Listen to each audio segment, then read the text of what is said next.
우리가 물론 살인적 경쟁의 사회에서 살고 있긴 한데 우리나라보다도 더 살인적인 경쟁을 하고 있는 나라들보다도 우린 왜 자살률이 더 높을까? 좌절감, 박탈감, 상실감, 무력감 이런 것들이 상상 초월한 수준이라 이거죠. 근데 이런 것들이 왜 그렇다?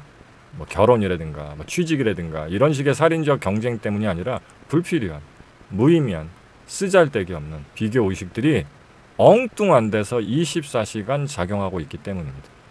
기준이 없으면 기준을 채울 필요가 없습니다. 근데 이걸 이해를 못하면, 그러니까 이런 식으로 자기 삶의 거의 모든 걸 돌려대고 있기 때문에 그러니까 졸라 불안한 거야.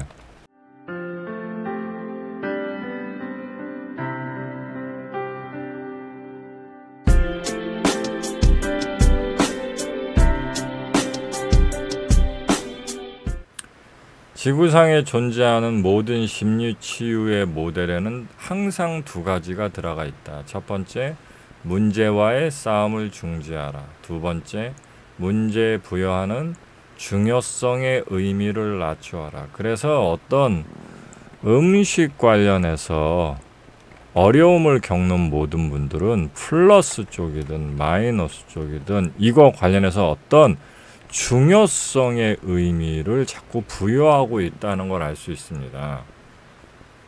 그래서 여기서 나오는 이 개념들을 잘 이해해 두시기 바랍니다.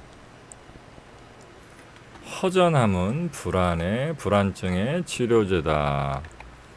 이런 상명하게 멘트를 꼭 기억해 두시기 바랍니다.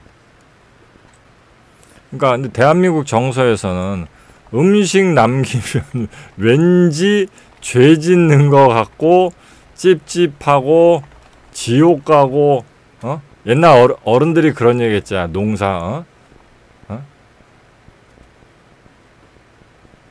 농사 짓는 게 얼마나 어려운지 아냐. 농민들이 얼마나 어렵게 농사를 졌는데 너 그러면 지옥 간다. 그래서 음식 남기지 말라고 음식 받으면 항상 싹싹 다 먹고 막 예. 근데 저는 음식을 아주 잘 남깁니다. 아주 잘 남겨서 오히려 약간 반대라서요. 저는 약간 한두 숟가락 정도도 다 안 먹고 남기는 경우가 아주 많습니다. 예, 아주 많습니다. 왜 그러냐면 제가 배우길 그렇게 배웠기 때문에. 허전함은 불안증의 치료제다. 예, 허전함은 불안증의 치료제다. 이런 상명하게 가르침 때문이다. 무슨 뜻이냐면 여러분들이 이렇게 자존감 같은 거, 뭐 자존감 만능, 자존감 열풍 막 불 때 자존감이 자신감하고 도대체 뭐가 다르냐 사람들이 이렇게 물어보면 자존감 빠돌이들이 보통 뭐라고 표현합니까? 자신감은 남과 비교하는 건데 남과 비교하지 않고도 스스로에게 부여하는 자기 존중감이다 이렇게 얘기하잖아요. 근데 이제 상명학적 관점에서는 이게 개똥 같은 소리죠. 예? 이런 경쟁 시대에 남하고 어떻게 비교를 안 할 수가 있어.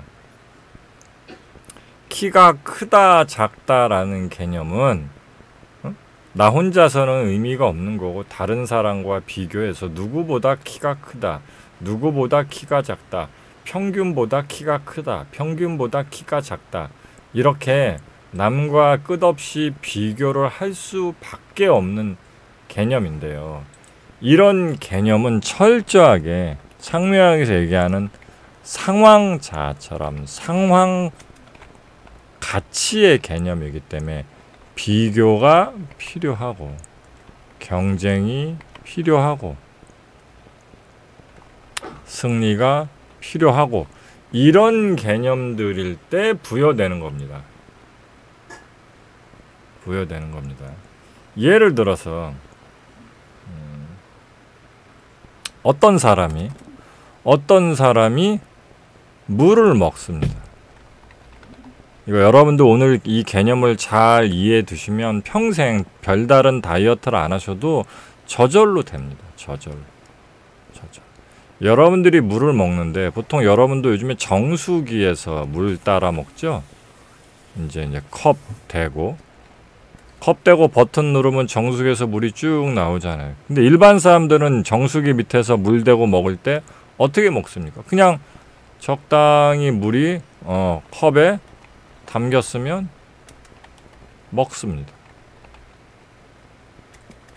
그렇죠? 이렇게 정수기 밑에 이렇게 컵 대놓고 있다가 적당히 물 떨어지면 그냥 먹어요.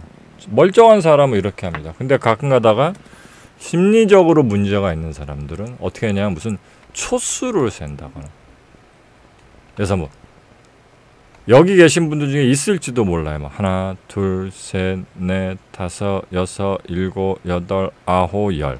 어떤 사람은 10초, 어떤 사람은 무슨 행운의 7초. 그래서 그냥 먹어도 되는데 꼭 이렇게 초수를 센다든가 아니면 딱 어느 만큼 딱 따른다거나 요렇게 해서 물을 따라 먹는 분들이 있습니다.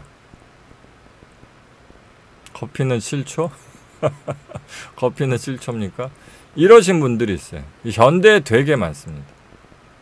이게 이제 가벼운 수준의 이제 경증의 강박현상, 강박증은 아니고 강박현상이라고 보시는데 바로 이런 것들은 심리적으로 보면 강박현상이지만 사실은 철학적 이해의 부족.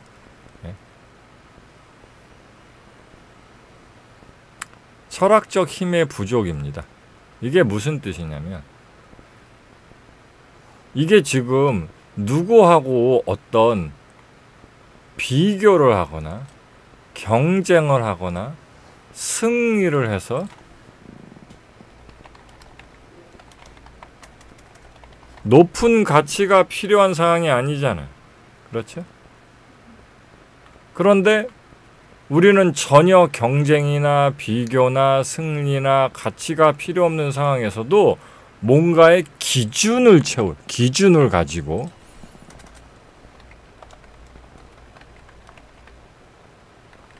모습을 보이게 되는 거죠. 그러면 이게 왜 병적인지 보이시죠? 이건 비교를 할 이유도 경쟁, 승리, 가치가 없기 때문에 기준이 필요 없어요. 기준이.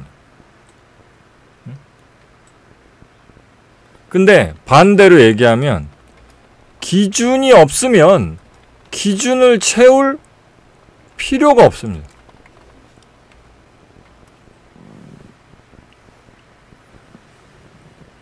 이래서 내가 이 캔커피를 제가 먹으려고 좀 하고 있어요. 근데 이걸 먹을 때 꼭 어떻게 먹어야 된다는 기준이 있습니까? 없습니다. 그러니까 한 번 먹을 수도 있고 조금 길게 먹을 수도 있고 그냥 내키는 대로 내 맘대로 그냥 먹으면 됩니다. 그렇죠?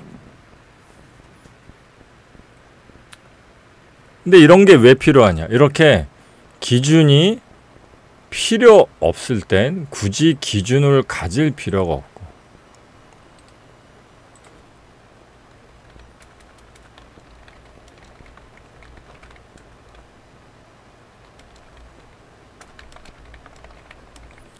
그리고 기준이 없으니 기준을 충족시킬 이유도 없는 이런 개념들을 가져야 반대로 우리가 자꾸만 비교, 경쟁, 승리, 가치, 노력, 열정이라는 부분에서 강박적 피로감을 느끼지 않고 부정, 회피, 왜곡, 망각하지 않을 수 있는 겁니다. 현대가 너무 경쟁에 내몰리고 사람들이 그래서 번아웃에 걸리고 그러니까 공정한 사회를 만들기 위해서 옳은 기준이 필요해서 만들어진 게 맞는데요. 중요한 건 정말 우리가 그 정도로 번아웃이 될 정도로 대한민국 사람들이 자살률 1위 국가잖아요. 대한민국이. 이제 뭐 굳이 뭐 자료를 갖고 올 필요도 없이 모두가 다 아는 전 세계 자살률 1위 국가라는 불명예는 대한민국이 과연 그렇게 엄청난 어마어마한 살인적 경쟁의 사회고 그래서 사람들이 거기서 견딜 수 없는 정도의 압박감을 느껴서냐? 아닙니다. 아니에요. 이게 약간 어느 정도의 피해자 코스프레 개념인데요. 특히 대한민국에서 살인적 경쟁 얘기할 때 항상 뭐 나옵니까? 입시 나옵니다. 교육열 입시. 그래서 대한민국 사람들 되게 죽는 소리예요. 뭐 맨날 뭐 책가방에 어깨가 짓눌려 하도 가방이 무거워서 키가 안 자랄 정도로 가방을 메고 아침 일찍부터 학교에 가서 자율학습을 하고 그게 아니면 학원에 가고 뭐 잠도 모자르고 청춘을 내리 그렇게 보낸다고 얘기하잖아요. 그게 안 힘들다고 얘기한 건 아닙니다. 근데 마치 대한민국 사람들 전 세계 어느 나라 국가도 이런 살인적 교육열과 입시 경쟁을 겪지 않는데 이 미친 대한민국만 그렇게 살고 있는 것처럼 자꾸 얘기를 하는데요. 전혀 그렇지 않습니다. 전혀 그렇죠. 유튜브만 쳐보셔도요. 예? 뭐 일본이라고 해서 그렇게 입시 공부를 하지 않고요. 중국도 입시 경쟁이 어마어마하고요. 인도 같은 데 가면 거의 살인 수준입니다. 왜 그런 줄 아세요? 인도 같은 경우 인도 부모가 인도 자식에게 쏟아붓는 교육의 정도나 이 자식의 무게에 걸린 내가 좋은 대학에 가야 한다는 무게는 대한민국은 비교도 안 돼. 왠 줄 아세요? 인도는 마치 뭐랑 똑같은 줄 아세요? 인도의 교육열과 입시 경쟁은 어느 정도냐? 우리가 지금 시대에서 고스란히 조선시대로 가는 거야. 그리고 우리가 다 뭐야? 다 쌍놈이야. 다 쌍놈. 너는 백정이고 다 백정이고 막 이런 쌍놈이야. 노비고. 근데 내 자식이 그 대신 뭐 쌍놈, 천민, 뭐 노비, 백정도 전부 다 과거 시험을 보게 해주고 과거 시험에 합격만 하면 신분에서 탈출할 수 있어. 만약에 그런 세상에 왔다고 생각해봐.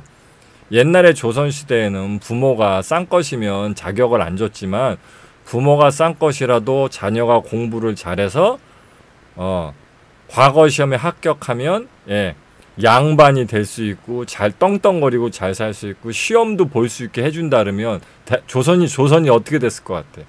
예? 노노맹자 다 외워버려. 예?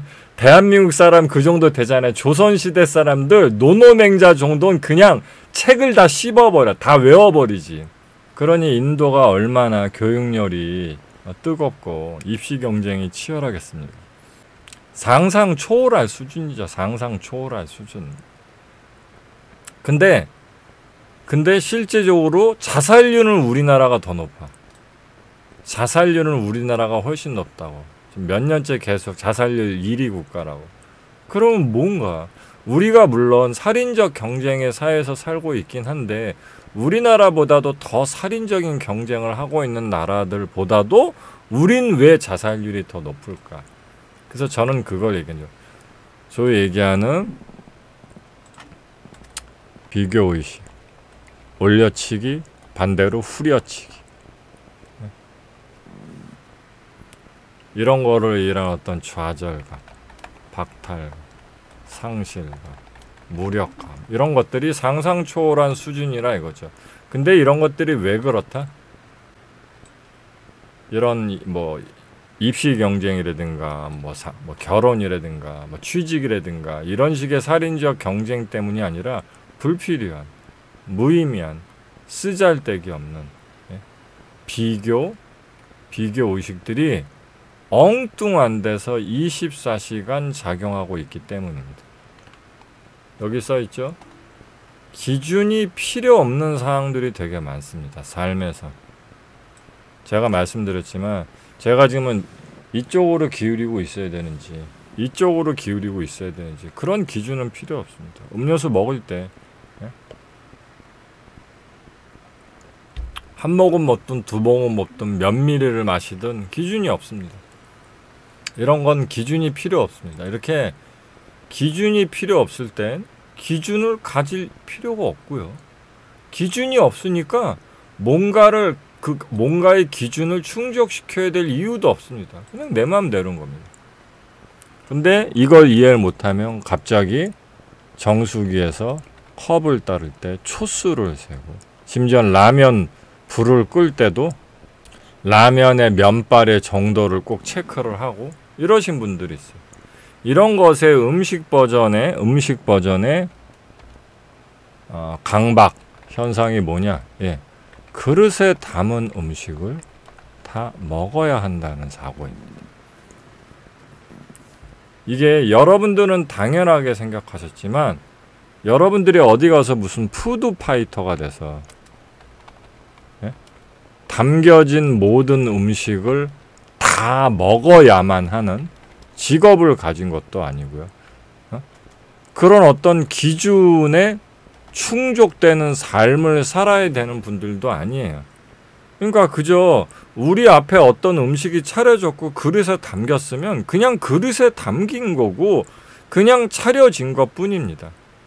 그걸 꼭 어떻게 어떤 기준을 충족시켜서 먹어야 한다는 그딴 기준 같은 건 없는 거예요, 애초부터. 심지어는 어떤 강박도 있냐면 어떤 분은 밥 먹은 뒤에 꼭 반찬을 집어먹고, 그것도 이번에는 아까는 좀 전에는 저 반찬을 먹었으니 이번에는 이 반찬을 먹어야지 하면서 차려진 모든 반찬을 골고루 먹으려고 애쓰는 분도 있습니다. 그냥 아무렇게나 먹으면 되는 거예요. 아무렇게나. 그러니까 이게 단순히 음식에 해당되는 게 아니라 이게 삶의 태도, 삶의 철학에 반영이 된 거라고. 상미학은 식사를 가지고 이렇게 해석을 하는 겁니다. 어떤 사람이 식사를 어떻게 하느냐부터가 지금 우리가 가지는 어떤 그 고정된 식사 시간들 있잖아요. 이것도 여러분들 뭐 관련해서 과학 채널 같은 데서 많이 들으셨겠지만 인간이 하루 삼시 세끼를 먹기 시작한 역사도 얼마 안 되고요. 인간이 심지어 고정적으로 식사를 한 적도 얼마 안 됩니다. 근데 사람들은 뭐 아침을 꼭 먹어야 된다, 뭐 고정 시간에 먹어야 한다, 뭘 먹어야 한다. 그러니까 어떤 이런 음식 관련해서 자꾸 푸시하는 것에 사람들이 매몰이 되는데 그냥 배고프면 먹게 되어 있고요. 예. 그걸 꼭 하루 삼시세끼씩 먹어야 된다는 부분들도 없습니다. 그러면 교수님 그러면 아침 안 먹어도 되나요? 그러면 항상 뭐 점심시간 딱 뭐 12시에 밥 먹고 7시에 저녁 먹고 이런 식으로 고정적 식사 안 하고 뭐 야식도 먹고 뭐 늦게도 먹고 한 번에 몰아먹고 이래도 되나요? 이렇게 꼭 물어보는 분들이 있어요. 이렇게 물어보는 분들이 계세요. 그래서 이해를 못하는 겁니다. 지금 뭐라 그랬습니까? 음식을 삼시세끼 먹으면 안 된다. 이렇게 얘기했습니까? 음식을 제 시간에 먹으면 안 된다. 이렇게 얘기했나요? 기준이 없다고 말씀을 드렸죠. 기준이. 그러니까 이건 결국 무엇을 뜻하냐면 시시콜콜한 부분에까지 삶의 정답적 기준을 가지고 기준을 지키고 거기에 부합하고 충만되는 삶을 살아야만 한다고 느끼는 강박을 가진 사람들이 그 기준이 없을 때 혼란을 이야기하는 겁니다. 이해되셨습니까? 그래서 정답은 뭐냐면요. 그런 걸 굳이 따지지 않고 대충 먹어도 여러분들 웬만하면 하루에 2-3끼 드십니다. 이해되셨어요? 몇 끼 먹어야 된다고 딱히 정하지 않아도 그냥 먹는 대로 놔두시면 2끼, 3끼 되시고요. 고정적인 시간에 먹으려고 노력 안 하셔도 어차피 사회적 시스템이 대략 그렇게 굴러가고 우리가 옛날보다 밤에 일찍 자지 않기 때문에 저녁도 필요하고요. 낮에 활동적인 일을 하고 공부를 하기 때문에 점심 식사를 하게 돼서 대략적으로 아주 다른 정도는 아닌 시간에 먹게 되어 있습니다. 이건 기준이 없어도 굴러가는 자연적인 현상인 거예요. 이해되셨어요? 근데 사람들은 꼭 이런 걸 기준을 다 정해서 모든 기준을 갖고 어떻게 하려고 한다 이 뜻입니다. 그래서 이런 기준을 가지려는 강박 증세를 가진 사람들에게 부여되는 현대 퀴즈, 여기 밥그릇이 있고 밥이 담겼습니다. 당신은 어디까지 먹어야 할까요? 이렇게 질문을 주면 이 사람들은 밥그릇을 다 비울 때까지 먹어야 한다고 생각을 하는 겁니다. 이게 무슨 뜻인지 혹시 이해하셨습니까? 어떤 주어진 특별한 상황 속에서 남과 나를 꼭 비교하고 경쟁하고 승리하고 그러기 위해선 규칙과 기준을 파악해서 그 규칙과 기준을 충족시키려고 매우 몰입돼서 내 에너지를 많이 활활 태우는 그런 특별한 상황이 아닌 나머지 상황 때는 이런 식의 부질없는 강박, 기준, 비교 의식을 발휘하지 않아야 건강하다는 뜻입니다. 그러니까 여러분들이 차려진 음식을 다 먹는다거나 음식 관련한 기준을 충족하려고 할 때마다 그걸 이해하셔야 되는 거예요. 아, 나는 부질없는 삶의 비교질과 기준질과 강박 증세를 갖고 있구나. 이해하셨습니까? 지금 남하고 밥 먹는 걸 경쟁하는 게 아니잖아요. 밥 먹는 거인 기준이 없으니까 충족할 필요가 없잖아요. 그랬을 때 이걸 이해하지 못한 사람이 밥이 차려지면 그걸 다 먹고 끼니를 다 챙겨 먹고 이런 식으로 하려는 자체가 이런 이해가 없다는 뜻입니다. 그런 이해가.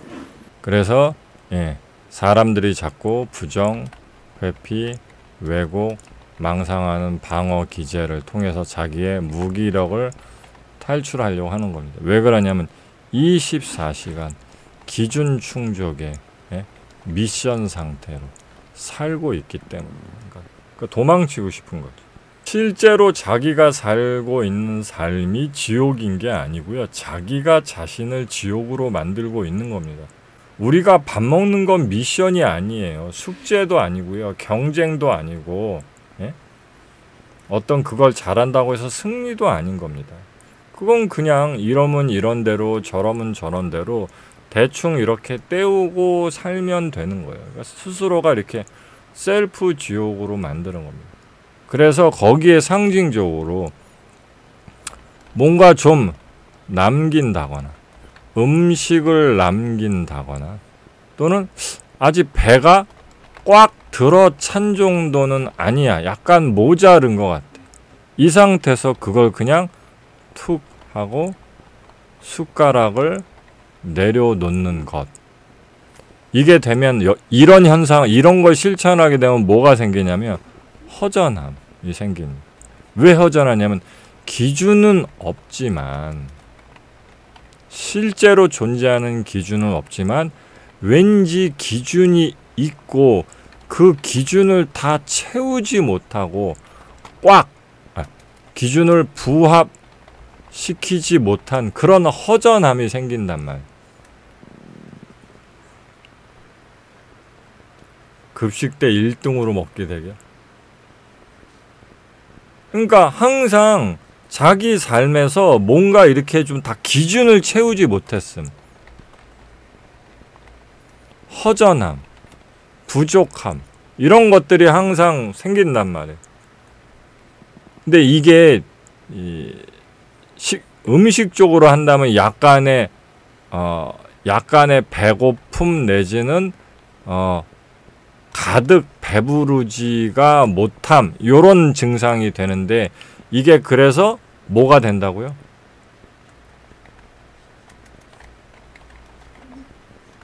불안증 치료자가 된다.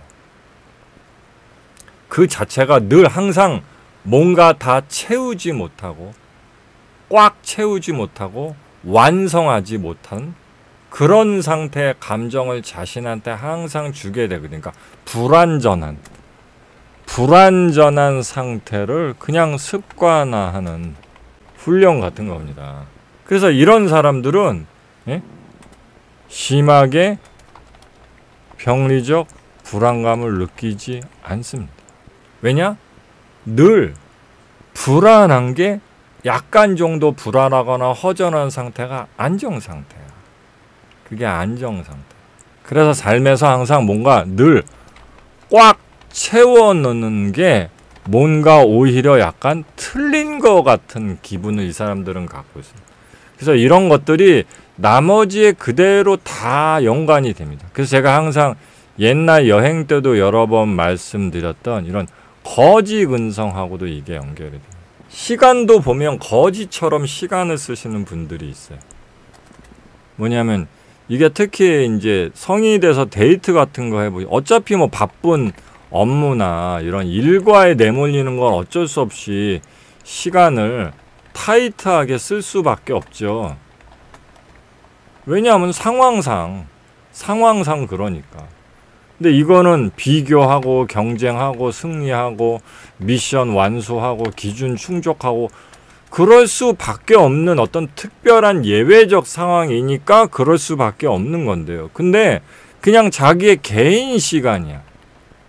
심지어 집에서 혼자 있을 때도 예를 들어서 무슨 커피를 드립커피를 이렇게 인스턴트 드립커피를 마시고 그러면 커피포트에 물 올려놓고 그 사이에 화장실 다녀오면서 그쪽에서 물 끓으면 물 끓는 거 보면서 이제 인스턴트 커피 봉지 뜯어서 올려놓고 그러면서 바로 가져다가 또 붓고 그러면서도 아까 뭐 인터넷 저기 무슨 유튜브 틀어놨던 거 다시 넘어갔으면 다시 뒤로 돌려놓고 이런 걸 집에 혼자 있으면서도 그렇게 삽니다. 혼자 있으면서. 혼자 있으면서도 그게 아까운 거야. 요걸 하면서 요것도 같이 할 수 있고 요거 끝난 다음에 바로 저걸로 넘어가고 계속 이런 식이야. 그러니까 이런 식으로 자기 삶의 거의 모든 걸 돌려대고 있기 때문에 그러니까 졸라 불안한 거야. 이런 사람한테는 모든 일과가 다 기준이 있고 정답이 있고 그걸 미션인 거고 그거를 어떤 승리를 쟁취해야 되고 다 이런 거예요. 그래서 보면 뭐 주말에 한번 나올래? 그러면 이게 그런 식입니다. 그래서 보면 주말에 나올래? 그러면 그냥 별 생각 없이 나가고 싶으면 나가고 아니면 아닌 건데 뭐 할 건데? 이렇게 꼭 물어봅니다. 그러니까 이 사람 인생은 항상 어떤 기준이 있고 그 기준이란 빈 그릇에 뭔가를 채워 넣는 인생인 거예요. 이런 사람들 되게 피곤합니다. 되게 피곤해. 진짜 많습니다. 요즘엔 너무 많아서 아닌 사람을 찾기가 어려워요. 그러니까 이런 현상을 갖고 있는 사람은 이게 고스란히 이 사람의 식습관으로 그대로 연결이 됩니다. 보통 이런 사람들은 그래서 이미 삶의 루틴이 있습니다. 여기서 얘기한 루틴이라는 건 어떤 강박적 루틴을 뜻합니다. 그래서 항상 이렇게 기준이 필요 없을 땐 기준을 충족할 필요가 없고 루틴이 필요가 없다. 거기서 뭔가 오히려 부족함이 느껴져야 된다라고 해서 대체적으로 상묘하게 가지는 부분들이 뭐예요?